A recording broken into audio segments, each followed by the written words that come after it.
Hey guys, it's Greg, aka Dadpad Gaming, putting it down for the Blerd Lines Media team, and today we are reviewing Wild Hearts.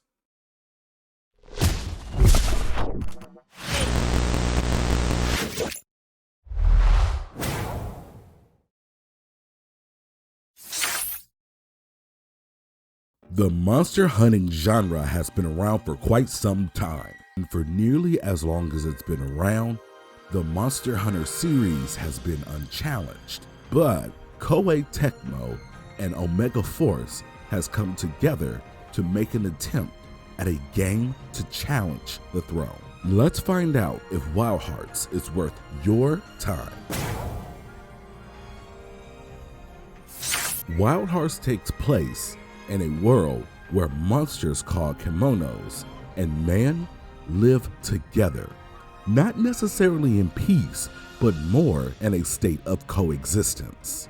Your role here is a customized character who is imbued with the power of katakuri, an ability that lets you form magical structures using the power of wood and magical threads. And of course, with your special link to katakuri, you are tasked with the mission of figuring out why the kimono have been going crazy, changing their habitats, and even attacking people more often than usual. Surprise, surprise, the only way to go about this research is by hunting down and slaying plenty of giant beasts. Wild Hearts does a really good job in a few different categories, but at the top of the list is absolutely the battle mechanics. Complete with 8 different weapon styles that all have their own abilities and mechanics to learn and master. You'll also be tasked with learning new katakuri spells, so to speak, things that you can use to assist you in battle with either applying damage to other enemies or to actually apply direct assistance and cover for you and or your teammates. Combat in a lot of cases ends up being a delicate balance of resource management, making sure you have enough healing potions for self, while also making sure you have enough thread in order to build cover and or attack mechanisms to help out yourself as well as your teammates. Another point to be made is, while exploration itself is kind of middling, the idea of traversal here is actually quite refreshing. There are several islands in the game that you'll be tasked with exploring and hunting upon. And by hunting and using resources to activate dragon pits, you are actually allowed to create different means of expanding each one of these islands. This usually manifests in a couple different ways, by either creating camps where you can respawn and start multiplayer sessions, or you can create giant crossbow-like devices that allow you to create zip lines throughout your island. Even vehicles are up for selection, and playing online will take you directly to the host's version of the island, which can be wildly different from yours, inspiring ideas of how to improve your traversal mechanics or ways that you shouldn't. My favorite highlight for multiplayer was finally finding my favorite weapon type, which ended up being progressing my weapon of choice through an upgrade tree to be fine-tuned towards higher damage output towards pieces of kimonos that could be knocked off, made it very easy for me as well as all of my teammates to find all the materials needed to create the best armors and the best weapon upgrades. And while online play is the premier way to experience Wild Hearts, they don't do anything to deter you from playing solo. When doing so, solo players are equipped with robot companions called Sukanos, and they'll usually do a decent job of bringing you additional threads, providing healing options, as well as distracting the kimonos from attacking you at very important moments in the battle. But of course, they aren't exactly as useful and dependable as a human ally is. It's also worth adding that the character builder here is pretty solid. It's not Elden Ring solid, but it is very solid nonetheless.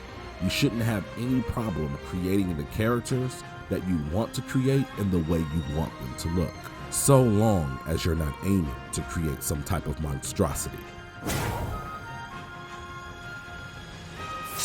But of course, we must address where Wild Hearts has room for improvement.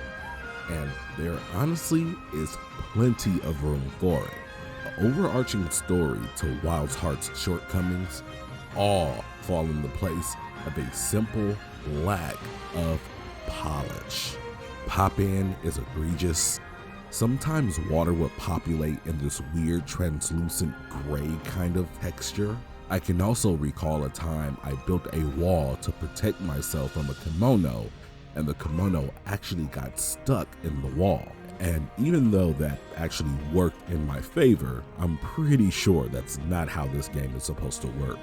But away from those visual issues, one thing that I really had a problem with was the lack of any type of transmog system to carry over your favorite looks to new stats unlocked on new armor. And of course, this led to the common issue that we get in lots of these looter RPG type of games. There were awkward phases where my character just walked around looking like a goofball until I could unlock an entire set of armor. But of course, once I found a new armor I liked, it was right back to the awkward phase all over again.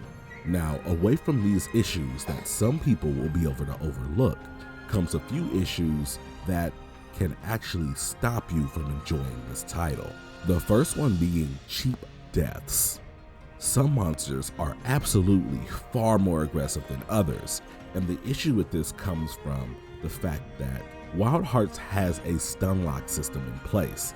A lot of times I found myself dying, not for lack of skill, but simply because I was stun locked into multiple attacks that are clearly not meant to be chained together.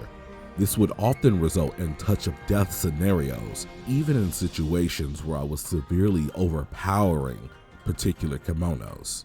And opposed to something like Dark Souls type games where a smaller enemy can kill you if caught off guard, this didn't feel like that.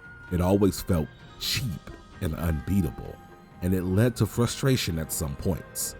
The other point of frustration here is the multiplayer. Despite the fact that I did have a lot of fun here, it was only when it actually worked. More often than not, I found me and the rest of the Blerd Lines media team constantly rebooting our consoles and repeatedly relaunching Wild Hearts just to make an attempt to link into the server so that we could actually find each other online to enjoy the game together. Wild Hearts also has its fair share of performance issues. We're still in Q1 of 2023, but thus far, I can confidently say Wild Hearts is my favorite game of the year.